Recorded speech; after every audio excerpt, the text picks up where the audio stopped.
네, 오늘 우리에게 주신 하나님 말씀 요한복음 5장 30절로 47절 말씀으로 메시아의 진실한 증거들이라는 제목으로 은혜를 나누겠습니다. 네, 여러분들도 마음에 그럴 거예요. 나에게 좀 더 확실한 어떤 성령의 체험이나 증거들이 있으면은 내가 정말 열심히 믿을 텐데, 그리고 또 기뻐할 텐데, 그러한 그 마음이 있을 거예요. 근데 예수님께서 이제 그때 당시에 예수님을 보면서도, 믿지 못하는 이들에게 예수님께서 오늘 본문 말씀에 5가지 이렇게 그 증거들을, 진실한 증거들을 말씀하신 그런 내용이에요. 그래서 여러분들이 이 본문을 좀 더 잘 이해하게 하기 위해서 제가 이제 요한복음의 그 진도를 막 앞으로 가지 않고 원래는 한 3장씩 막 건너뛰어서 이렇게 전했는데 좀 자세하게 전하려고 합니다. 그래서 여러분들도 그 부분에 대해서 좀 잘 집중해서 들어주셨으면 좋겠어요. 그래서 요한복음 1장에서 12장까지는 이 표적의 책이라고 그렇게 말을 할 수가 있어요. 표적의 책. 표적하고 이적이라는 거하고 다르게 봐야지 된다 그랬죠. 그러니까 이적이라는 것은 미러클, 그냥 너무 그 놀라운 기적이다 이런 의미로 받아들이지만, 표적은 나는 하나님이 보낸 메시아다라는 증거로 나타나는 놀라운 일을 표적이라고 그런다 그랬어요. 그래서 이 표적을 이제 예수님께서 공생애 동안에 여러 가지로 보여주셨다라는 거 있죠. 그래서 하나님이 보내신 아들 메시아다. 이러한 그 관점에서 이 책을 읽어야지 돼요. 그리고 또 특히 오늘 이 5장에 나타난 이 말씀은 어떤 내용이냐면은, 예수님께서 그 베데스다 그 목가에서 연못가에서 병을 고치기 위해서 38년 동안 병이 들어있는 그 사람이 그 연못에 물이 동하면은 좀 나음을 얻을까 하고 기다리다가 예수님을 만났죠. 근데 예수님이 안식일날 병을 고쳐주셨어요. 안식일날. 그래서 그 베데스다 연못은 또 예루살렘 지역에 있는 것이고, 그렇기 때문에 지금 1장서부터 4장까지의 그 내용은 그 예수님이 자신이 살았던 갈릴리 근동에 대한 얘기지만, 여기서는 5장에서는 특별히 예루살렘에 유식한 유대인들, 종교 지도자들, 정치 지도자들이 거하는 이곳에 오셔서 그것도 안식일날 이 환자를 고쳐주신 거에 대해서 박해를 하는 거예요. 박해를 하는 거야. 그래서 그 박해를 하는 거에 있어서 하나님께서 내가 하나님이 보낸 메시아라는 예수님의 그 정체성을 나타내기 위해서 오늘 증거에 대한 말씀을 하시는 거예요. 그래서 30절에 뭐라고 말하죠? 내가 아무것도 스스로 할 수 없노라. 듣는 대로 심판하노니 나는 내 뜻대로 하려 하지 않고 나를 보내신 이의 뜻대로 하려 함으로 내 심판은 의로우니라. 그 앞에 좀 여러 가지 이야기들이 좀 있고 지금 건너뛰어서 이렇게 말씀이 나오는데, 예수님께서는 자의적으로 어떤 일을 하지 않고 완전히 하나님과 일심동체로 일하신다. 이런 말씀을 지금 하고 계셔요. 그러면서 33절에 증거 중에 하나, 요한의 증거에 대해서 지금 말씀하신단 말이죠. 너희가 요한에게 사람을 보내며 요한이 진리에 대하여 증언하였느니라. 네.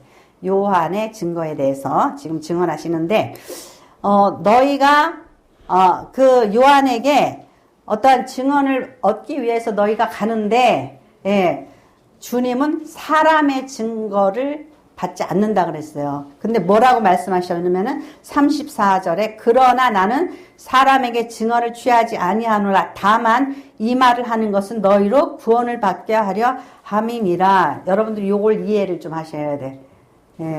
내가 요한을 갖다가 내가 메시아인 증인이다 이렇게 요한을 갖다가 끌어들이려고 그러는 그 어떤 의도성은, 내가 요한의 증언이 필요해서가 아니라 너희가 요한을 선지자로 알고 있고 또는 메시아로 알고 있고 막 그 요한에 대한 뭐가 있어요? 신뢰성이 있는 거예요. 신뢰성. 그래서 너희가 요한의 말을 들으려고 그를 찾아가서 뭐 세례도 받고 그런다는 거죠. 근데 내가 그 요한이 그 사람의 증언이 필요해서가 아니라 너희가 그를 통하여서라도 구원을 받게 하기 위해서 내가 이것을 말한다. 예, 뭐라 그러죠? 요한은 켜서 비추이는 등불이라 너희가 한때 그 빛에 즐거이 있기를 원하였거니와. 좀 어색하죠. 번역된 성경이 좀 어색한 부분이 있어요. 무슨 소리냐? 예수님은 등불이에요? 빛이에요? 빛이시죠. 등불은 필요에 의해서 켰다가 기름이 떨어지면 꺼지는 게 등불이죠. 예, 그러니까 하나님께서 요한을 사용하시기 위해서 그의 영성을 그가 뭐 아는 지식을 하나님께서 그를 사용하신 거예요. 그런데 그 불이 꺼지면은 그는 사람으로 뭐 그냥 일반적인 사람이겠죠. 근데 주님은 빛이신다. 빛이시란 말이죠. 예. 자, 그래서 이제 다시 34절 자세히 한번 생각하면서 보세요. 같이 읽어보겠습니다. 34절, 35절. 그러나 나는 사람에게서 증언을 취하지 아니하노라. 다만 이 말을 하는 것은 너희로 구원을 받게 하려 함이니라. 요한은 켜서 비추이는 등불이라 너희가 한때 그 빛에 즐거이 있기를 원하였거니와. 요 부분을 여러분들이 이해할 이 단어 해석한 이 내용이 무슨 의미로 예수님께서 이 말씀을 하셨는지 이해를 하시기 바랍니다. 예. 사람에게서 취하지 않는다고 그러고 다만 너희가 구원을 받게 하기 위해서 사람이 증언하는 그 증언조차도 내가 너희가 받아들이기를 원한다. 그렇지만 그는 잠시 사용하는 등불과 같은 거다. 이렇게 말씀하시는 거예요. 네. 이해가 가세요? 네. 그런데 그러면은 사람들이 왜 요한을 신뢰했죠? 저번 몇 주 전에 제가 그런 설교 제목을 들러리의 기쁨이 충만한 요한 생각나세요? 들러리의 기쁨이 충만한 요한 그런 설교 제목으로 말씀을 전했는데 한 번만 더 기억을 시킬게요. 자신의 사명을 아는 요한이에요. 왜 그러죠? 사람들이 와서 당신이 메시아입니까? 물어봤죠? 근데 아니라 그러죠. 나는 아니다. 그리고 메시아가 올 건데 그는 나는 물로 세례를 주지만 그는 불로 세례를 준다. 예, 그러면서 자신이 누구인지에 대해서 아는 거예요. 그 분수가 있는 거죠. 예? 그리고 이 세상을 내려놓은 요한은 청렴결백했어요. 그래서 약대 털옷을 입고 메뚜기와 석청을 먹고 그리고 그는 정의롭고 공의로웠죠. 그래서 목숨이 달아날 걸 알면서도 그 왕인 헤롯 왕의 부정불이 동생의 아내를 빼앗아 사는 그를 공격했죠. 죽을 걸 알면서 그는 용감하고 정직한 사람이었어요. 그리고 뭐라죠? 나중에 나는 이제 그 신랑의 기쁨을 보고 자기는 오히려 기뻐한다라는 거예요. 그러니까 신부가 만일에 친구가 들러리가 만약에 신부를 탐내면 어떻게 되는 거예요? 죽어야 되죠. 그러니까 오늘날 우리나라의 이단 사이비 만약에 이만희가 뭐 하는 거예요? 지금 들러리가 돼야 되죠. 근데 자기가 무슨 뭐 성령이라고 그러고 막 이러면은 그거는 잘못된 거잖아요. 그죠? 신랑의 기쁨을 자기가 취하려고 하는 그러한 그 어리석은 자가 되는 거예요. 그러니까 이 요한의 그 진실성, 청렴 결백성 이런 것들을 통하여서 사람들이 요한을 신뢰한단 말이에요. 만약에 목회자가 저 사람 뭐 비리가 있어 뭐가 있어 뭐 있어 이러면은 은혜를 못 받겠죠. 못 받아요. 그런데 우리가 전도를 하려고 그래요. 전도를 하려고 그러는데 이웃에게 누구에게 신뢰를 잃었어. 인격이 아주 안 좋은 사람이야. 이런 소문이 나면은 나의 전도를 받아들일까요? 안 받아들일까요? 안 받아들이죠. 안 받아들이는 거예요. 그렇기 때문에 요한이 정말 그렇게 주님의 그 앞에서 메시아의 길을 여는 그러한 역할을 하기 위해서 그는 자신이 그 자체가 진실한 사람이었고 정직한 사람이었고 청렴 결백한 사람이었다라는 거죠. 사람들이 그를 신뢰할 만했단 말이죠. 자, 마태복음 3장 11절 말씀 같이 읽겠습니다. 마태복음 3장 11절 말씀 같이요. 나는 너희로 회개하기 위하여 물로 세례를 베풀거니와 내 뒤에 오시는 이는 나보다 능력이 많으시니 나는 그의 신을 들기도 감당하지 못하겠노라. 그는 성령과 불로 너희에게 세례를 베푸실 것이요. 네. 요한이 어때요? 예, 굉장히 겸손해요. 나는 그의 신발끈도 감당하지 못하겠더라. 그랬단 말이죠. 그리고 그가 할 수 있는 일, 내가 할 수 있는 일. 나는 물로 세례를 주지만 그는 성령과 불로 너희에게 세례를 베푸실 것이다. 이렇게. 그러니까 요한이 생각해 보세요. 얼마나 그 우울하고 힘들겠어요. 왜? 아니 자기를 따라다니고 자기 그 무리에 누구였죠?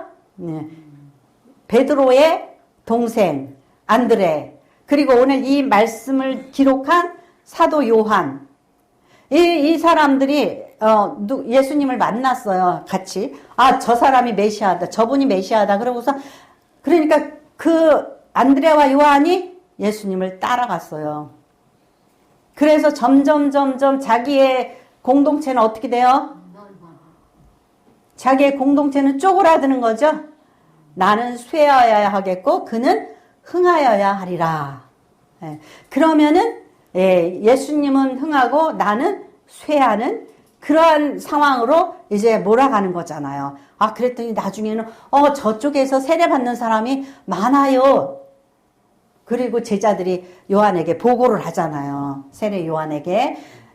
그럼에도 불구하고 요한은 자기의 맡은 바를 정직하고 청렴하게 감당을 했다라는 거죠. 사람들은 그를 칭찬하고 그를 신뢰했지만은 누구보다도 예수님께서 뭐라 그래요? 이 세상에 요한보다 더 큰 자가 없다 그러죠?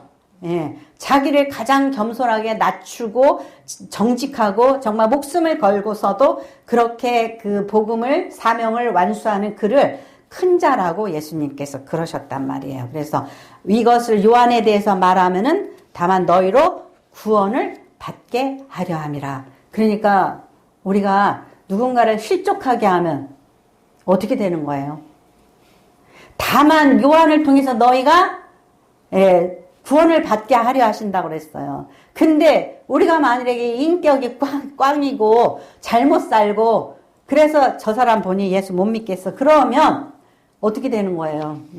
우리는 가장 천한 자, 가장 비천한 자, 가장 낮은 자가 되는 거죠. 그러니까 교만하지 말아야지 돼요. 교만하지 말고 정말 빛된 삶을 살아야 되겠죠. 두 번째로 예수님께서 36절부터 뭐라고 말씀하시면은 내게는 요한의 증거보다 더 큰 증거가 있으니 아버지께서 내게 주사 이루게 하시는 역사 곧 내가 하는 그 역사가 아버지께서 나를 보내신 것을 나를 위하여 증언하는 것이요. 무슨 말씀이에요?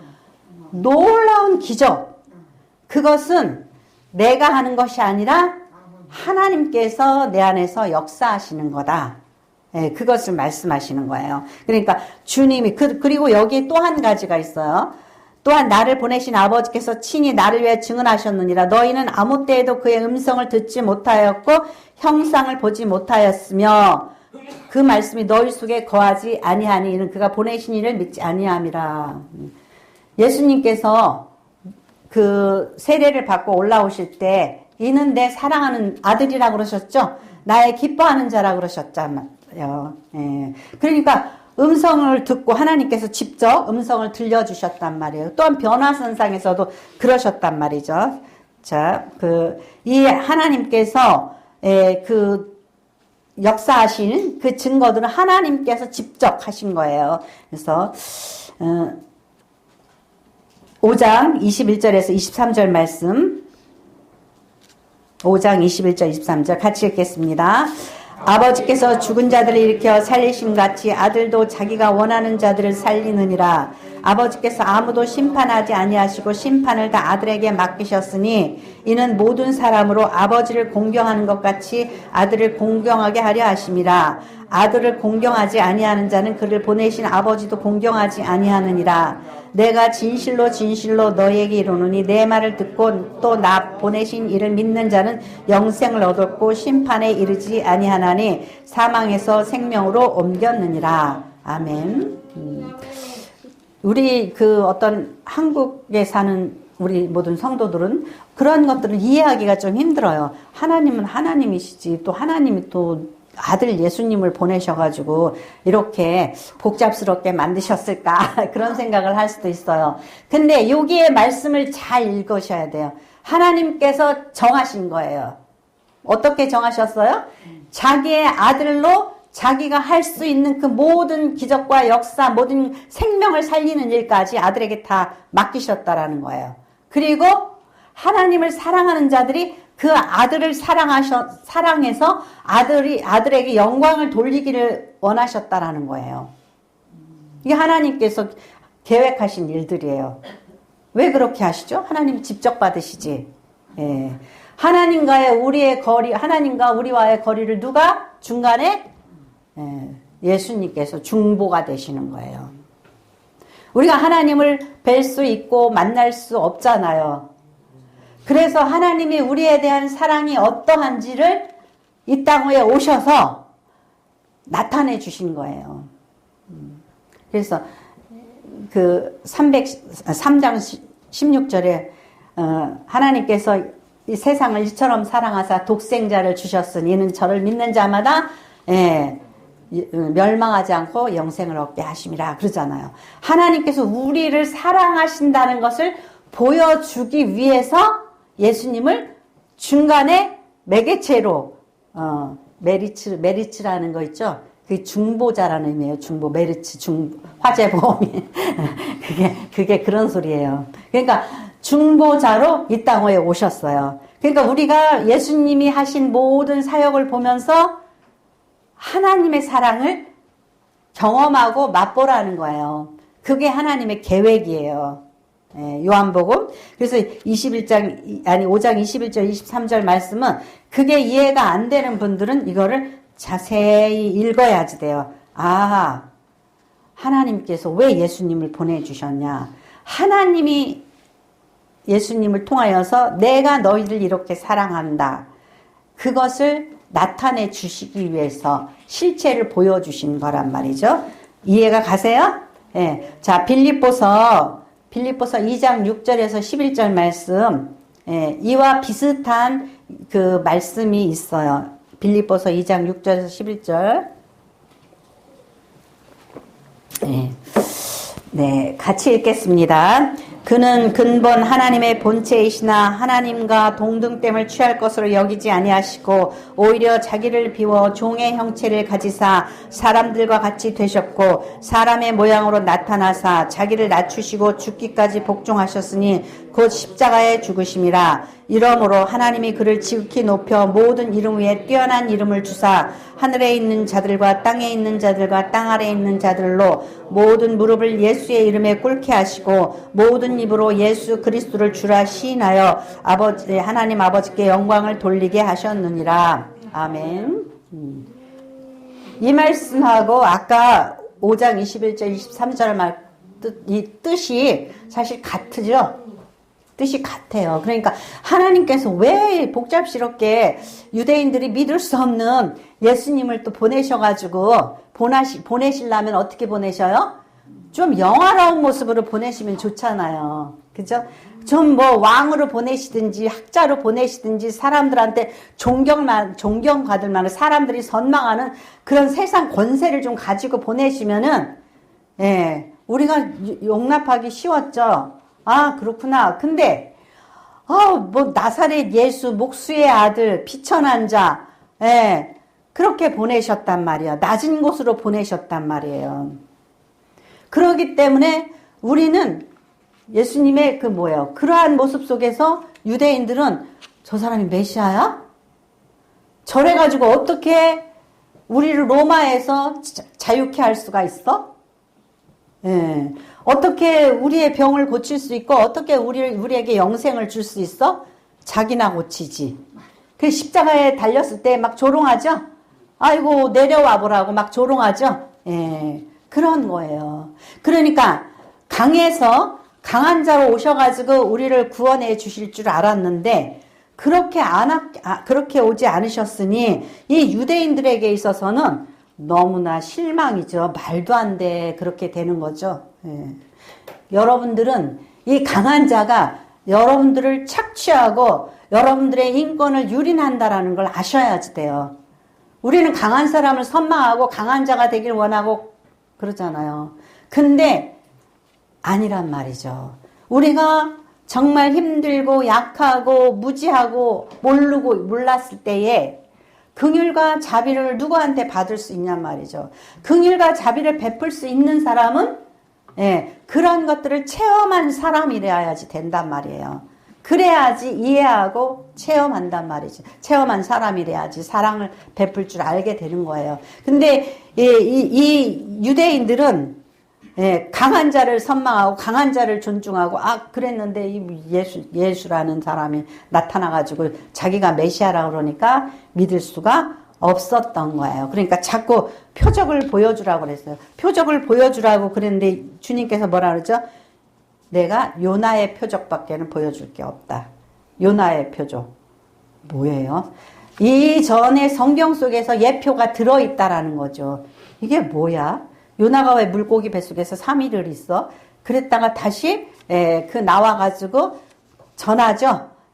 그 니느웨 백성들한테 회개하라고 말씀해 주신단 말이죠. 말한단 말이죠. 그걸 통해서 예수님도 이제 무덤에서 3일을 있다가 세상에 복음의 선포자가 된다라는 거죠. 봐라. 내가 죽음을 이기고 살아났다. 이걸 보여준단 말이죠. 그러니까 요나의 표적밖에 보여줄 수 없다. 이들에게 있어서 또한 그 안식일에 대한 것도 정말 논란이었죠. 예수님께서.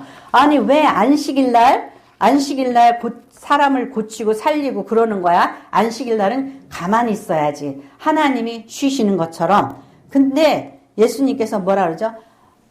이 5장 초반에 보면 뭐라 하나님께서 여전히 지금까지 일하시니까 나도 일한다. 그렇게 말씀하셔요. 여러분들이 이해를 하시려면은 그렇게 생각해 보세요. 만일에 여러분이 막 죽음의 위기에 처해 있어. 하나님이 주무셔. 아무리 기도하고 떠들어도 들으시겠어요? 못 들으시죠? 못 들으시죠? 내가 힘들고 어려울 때는 안식일이니까 가만히 있어. 가만히 있어 주세요. 하나님 가만히 있어 주세요. 여러분들이 그렇게 말할 수 있어요? 없죠. 내가 힘들 때는 하나님이 깨어있게 바라면서 또 내가 저기 하니까는 그냥 유대인들이 그런 거예요. 그들이 종교 지도자고 정치 지도자였단 말이죠. 그러니까 예수님 우리 저기 그 시편 120편에 이런 말씀이 있어요. 시편 121편 보면 내가 산을 향하여 눈을 들리라. 나의 도움이 어디서 올까? 나의 도움은 천지를 지으신 여호와께로서다. 여호와께서 너를 실족하지 아니하게 하시며 너를 지키시는 이가 졸지 아니하시로다. 이스라엘을 지키시는 졸지도 아니하시고 주무시지도 아니하시로다. 여호와는 너를 지키시는 이시라. 여호와께서 내 오른쪽에서 내 그늘이 되시나니 낮의 해가 너를 상하지 아니하며 밤의 달도 너를 해치지 아니하리로다. 이 말씀은 무슨 의미예요? 정말 우리가 밤낮으로 어떤 그 정말 어렵고 힘든 상황에 처해 있을 때에 우리는 하나님이 밤이고 낮이고 안식일이고 무슨 상관없이 우리를 도와주시길 원하잖아요. 그러니까 예수님께서 그러잖아요. 너희가 안식일날 너의 가축이 구덩이에 빠지면 안 꺼내주겠느냐? 그래서 내가 그를 고쳤다, 살렸다 이걸 말씀해 주시는 거예요. 그러니까 왜 하필이면은 이렇게 안식일날 이런 기적을 행하셔서 이렇게 되느냐? 안식일날 피해서 고쳐주셨으면 상관없잖아요.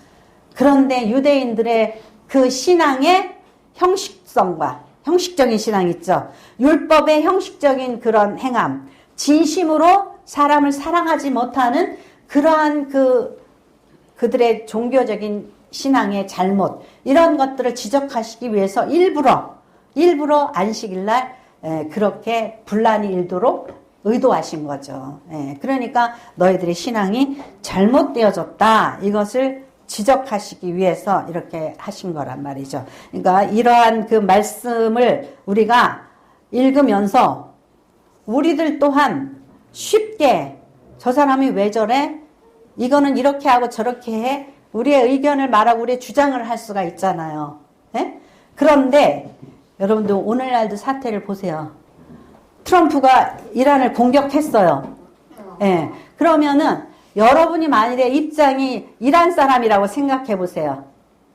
그러면 저 미국에 있는 저기 트럼프 팬들이 잘하셨다고 그런다고 그래요. 그럼 여러분은 이란에 태어나서 이슬람을 믿어. 뭐가 뭔지도 몰라. 그게 진리인 줄 알아. 근데 저쪽에서 막 때려 죽이고 부시고 그래. 그러면 여러분들은 아프겠죠. 속상하겠죠. 그러니까 입장을 바꿔서 생각하면은 전혀 다른 세상이란 말이죠. 그러니까는 긍휼을 베풀 줄 알아야지 되고, 어려움 당하고 고통 당하는 이들의 아픔을 알아야지 된단 말이죠. 그러니까 예수님께서는 어떻게 했어요? 위에서 보는 게 아니라 밑에서 그 고난을 당하시면서 모든 인간들의 희노애락을 체험하시고, 그러므로 인하여서 그들을 긍휼히 여기시고 구원하시기를 원하셨다라는 거예요. 하나님께서 창조하시고 또 보존하시고 또 구원하시고, 그것을 위하여서 예수 그리스도를 보내셨다라는 거죠. 그래서 모든 그 무릎을 예수 그리스도 앞에 꿇게 하셨다라는 거예요. 그러니까 여러분 마음속에 또 왜 하나님이 직접 하시지, 또 예수님을 보내가지고 이렇게 이중으로 만드셨나? 직접 사랑을 우리에게 체험시키기 위해서 그렇게 하셨다라는 거죠. 세 번째로 증거가 또 있어요. 자, 요한에 대한 증거, 또 예수님의 기적을 통한 증거, 또 하나님께서 직접 말씀하시는 거, 또 성경이에요. 성경. 그리고 이제 다섯 번째로는 모세의 증언, 이런 게 있어요. 근데 지금 이제 네 번째로 39절, 39절에서 43절 같이 읽겠습니다. 39절에서 43절. 그런데 현대어 성경 띄우셨나요? 네. 제가 지금 여기에 있는 말씀이 깨닫기가 좀 힘들 것 같아서 현대어 성경으로 거기 주보에 넣어놨으니까 같이 읽겠습니다. 너희는 성경 속에 영원한 생명이 이르는 길이 있다고 믿고 성경을 연구한다. 그 성경은 바로 나를 증거하고 있다. 그런데도 너희는 영원한 생명을 줄 수 있는 내게 오려고 하지 않는다. 나는 너희가 인정을 하든지 하지 않든지 그런 것에 구애받지 않는다. 너희 속에 하나님의 사랑이 없다는 것을 내가 너무 또 잘 알고 있기 때문이다. 그 다음에 43절. 너희는 아버지께서 보내시지도 않은 사람이 자기 이름을 내세우고 오는 것을 환영하면서도 아버지의 이름으로 아버지께서 보내신 나를 환영하지 않는다. 너희는 서로 영예를 두리고자 다투면서도 유일하신 하나님께서 주시는 영예는 관심이 없으니 어떻게 나를 믿을 수가 있겠느냐. 네. 유대인들은요, 얼마나 성경을 열심히 읽었어요. 6명이 모이면 이 성경 하나를 완성할 수 있을 정도로 그렇게 성경을 달달달달 외웠다라는 거예요. 네, 그렇게 얘기해요. 6명 유대인이 모이면 성경을 없어도 만들 수 있다는 거예요. 그 정도로 열심히 외운다라는 거예요. 그래서 그들은 보세요. 안식일을 지키고 일주일에 2번 금식하고 모든 절기를 지키고 성경 말씀을 집 안과 밖에 붙여놓고 옷에 수술에 달고 요렇게 네모난 상자가게 해가지고 여기다 이렇게 머리에다가도 달고 다니죠. 그럼에도 불구하고 종교적인 형식주의에 빠질 뿐 말씀대로 오시는 메시아를 알아보지 못했다라는 거예요. 이때의 성경은 무엇을 가리키냐면은 여기에 있는 구약 성경 이거 전부 있죠? 몇 권이죠? 66권이에요. 저기 신약이 27권. 예, 그리고 그 다음 나머지는 뭐예요? 예, 구약이죠. 39권은 구약이에요. 근데 여기서 얘기하는 성경은 모세 오경을 얘기하는 거예요. 완성되지 않았던 이런 것들이 많이 있어요. 그래서 여기서 성경이 지금 말씀하시는 건데 뭐냐면은 성경을 열심히 읽었는데 그 속에서 예수님의 메시아의 오심에 대해서 이야기하는 것을 너희가 모른다라는 거예요. 구약 성경에 모세오경 속에 예수님에 대해서 말씀되어 있다라는 거죠. 예. 자, 창세기의 3장 15절에 보면은 내가 너로 여자의 원수가 되게 하고 내 후손도 여자의 후손과 원수가 되게 하리니 여자의 후손은 내 머리를 상할 것이요 너는 그의 발꿈치를 상하게 할 것이니라. 왜 예수님이 동정녀 마리아에게 나시게 되었나? 그거를 창세기 3장 15절에 말씀하고 있는 거예요. 여자의 후손은 내 발꿈치를 상해. 내가 십자가에 예수를 못 박지만은 그 여자의 후손 예수께서는 내 머리 사단의 머리를 상하게 한다라는 거죠. 그리고 또 창세기 49장 10절 주가 유다를 떠나지 아니하며 통치자의 지팡이가 그 발사에서 떠나지 아니하기를 실로가 오시기까지 이르니 그의 모든 백성이 복종하리다. 그러니까 요런 거 있죠. 유다의 규가 그 통치자의 권리 있죠. 유다 족속이 누구예요? 다윗의 족속. 다윗의 족속에서 혈통해서 나신 그 누군가 메시아가 와서 이제는 그 이스라엘을 회복시키고 로마에서 회복시키고 그럴 거라는 거죠. 이게 누구야? 예, 모르는 거죠. 왜 모르죠? 읽긴 읽었는데 내가 원하는 왕만 쳐다보고 있는 거예요. 아, 다윗 왕조. 누가 지금 로마에서 로마의 점령당에 있는 이 유다를 회복시킬까? 이것만 바라보는 거예요. 그러니까 내가 보고 싶은 대로 보고 듣고 싶은 대로 듣는 거죠. 그 다음에 민수기 21장 9절 모세가 놋뱀 장대 위에 다니 뱀에게 물린 자가 놋뱀을 쳐다본 적 모두 살더라. 이게 도대체 무슨 이야기일까? 그죠? 이런 거 모르는 거예요. 아니 모세가 놋뱀을 만들어 장대 위에 다는데 쳐다보니까 살더라. 혐오스럽죠? 놋뱀이 장대 위에 달렸는데 그 뱀에게 물렸는데 그걸 바라보고 싶겠어요? 에? 아니 저 십자가에 달리면 누가 저기에 달리죠? 죄인이 달린단 말이죠. 근데 그 십자가를 바라보라고 그러니 예수를 바라보라고 그러니 바라보고 싶겠어요? 아니 죄인을 뭐 쳐다봐. 그렇게 되겠죠?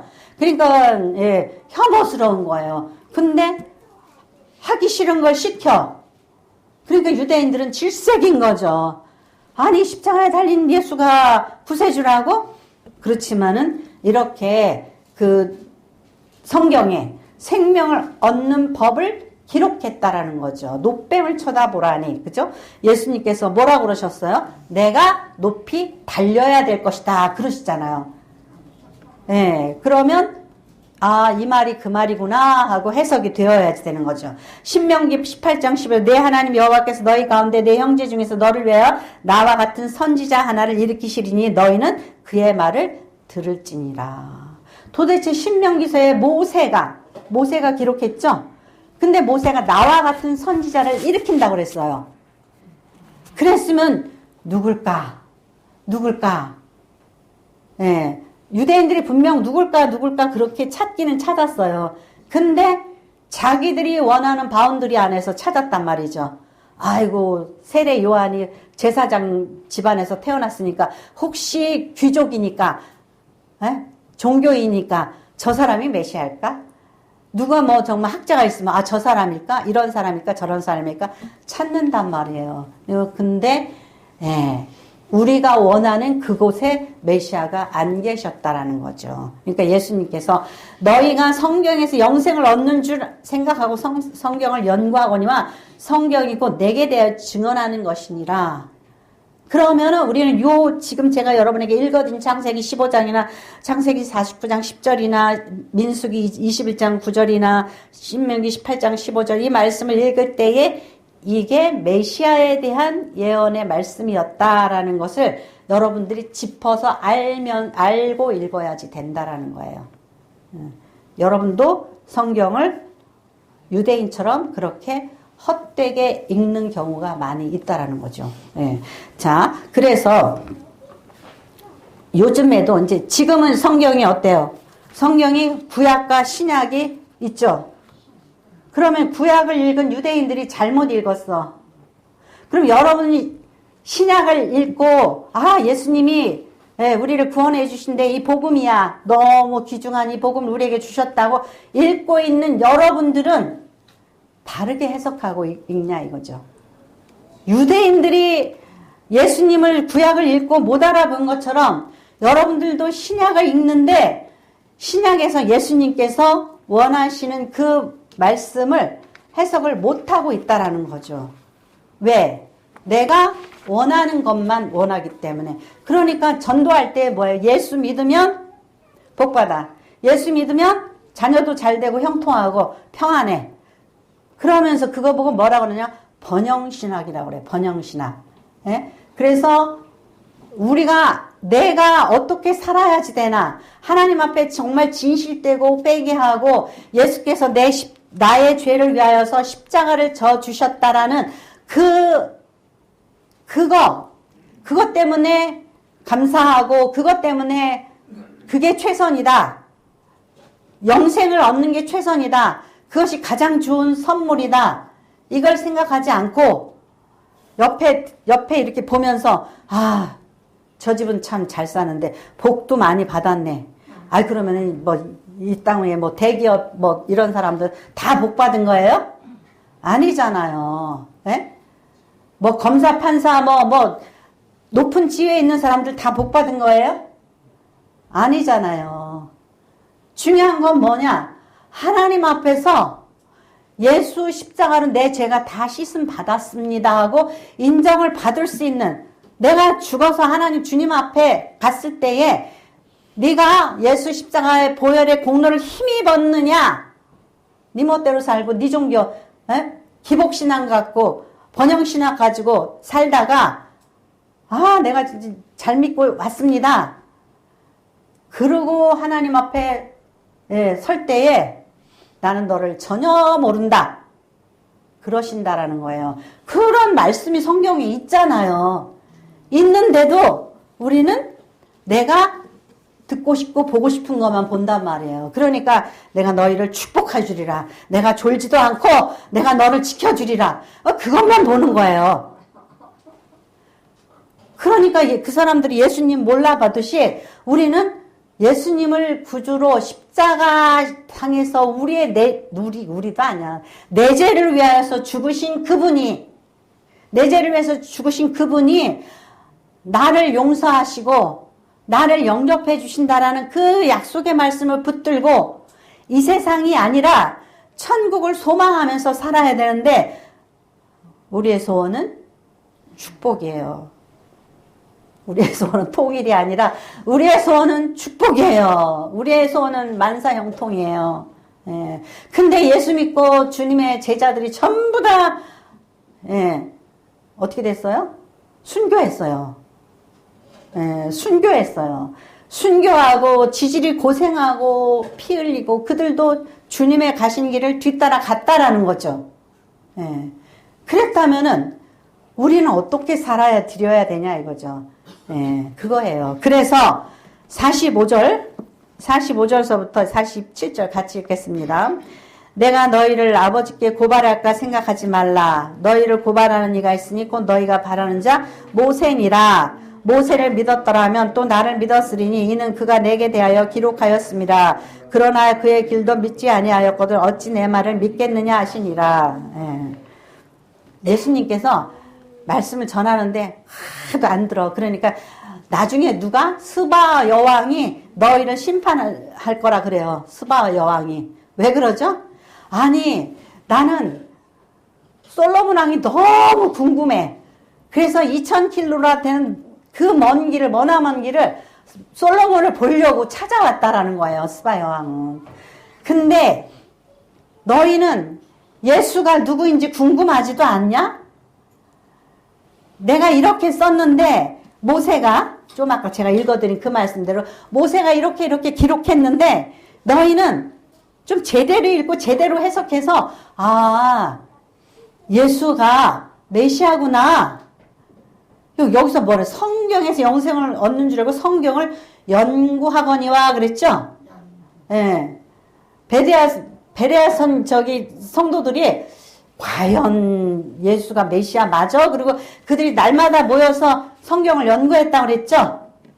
그러면 우리가 그러한 마음으로 지금 우리에게 준 성경이 이거 신약이잖아요. 예수님께서. 그죠? 그러면은 구약대로 오셨고 신약에 이런 말씀이 쓰였다면은 신약에서 그래 내가 너희한테 기도하는 거 다 이루어줄게. 예수님께서 내 이름으로 구하라 그랬잖아요. 모든 것 다 구하면은 응답해 주신다 그랬잖아요. 그 모든 것이 뭐냐 이거죠. 그 모든 것이 잘 먹고 잘 살고 세상에서 형통한 거냐 이거죠. 그래서 아유 저 집사는 왜 저렇게 아이고 신앙이 잘못됐으니까 이러고 손가락질 하잖아요. 저 사람은 왜 저렇게 지질이 궁상해. 아이고 저 사람 이래니까는 안 되는 거지. 이러면서 자기 기준으로 사람을 판단한단 말이에요. 그러면 그게 내 신앙이 잘못된 거죠. 그 잣대는 뭐에서 나오는 거냐. 기준이 세상 복에서 나온단 말이죠. 그러니까 나중에 하나님 앞에 가니까 상급 받을 게 하나도 없어. 너 나 모르는 척 했잖아. 내가 비천하니까 너 나 못 본 척 했잖아. 에? 주님께서 우리에게 그렇게 하실 거라는 거예요. 그러니까 주님이 그런 말씀을 다 여기 주셨잖아요. 에? 그러면 아 어떻게 살라는 거구나. 성경을 읽을 줄 알아야 되는데 자기가 좋은 것만 읽는 거라요. 좋은 것만 읽고 좋은 것만 받아들여가지고 그것만 붙잡고 다니고 그래서 저기 어떤 교회 가면 그 말씀만 그냥 써놓고 막 그런 말씀만 전하면 아멘 아멘 그래요. 여러분들이 이 유대인들이 성경을 바르게 깨닫지 못하고 예수님을 몰라봤던 것처럼 여러분도 길거리에 가다가 비천한 자 가난한 자, 나에게 도움을 요청하는 자, 아유, 왜 저러고 살아? 그리고 지나치면은, 너 그때 내가 거기에 있었는데, 너 눈길이나 한번 줬냐? 그리고 예수님께서, 나도 너 몰라? 그러신다는 거예요. 끔찍하지 않아요? 예, 그러니까 어떻게 성경을 읽고 어떻게 살아내야 되는지 여러분이 깨달으시기 바랍니다. 그것이 성경이 예수님께서 메시아라는 증거예요. 이제 여기서 여러분들이 이 땅에 살면서 주님이 우리 가운데 어떠한 실체로 역사하시는지 알아야 된단 말이죠. 그래서 아, 저 속에 주님이 계시구나. 아, 저 속에 주님이 계시는구나. 주님, 제가 당신을 위해서 무엇을 할 수 있습니까? 부지런히 찾고 찾아서 주님의 뜻을 이루어드리는 저와 여러분이 되기를 축원합니다. 기도하겠습니다. 하나님 아버지, 우리의 연약함을 아시는 주님, 저희들은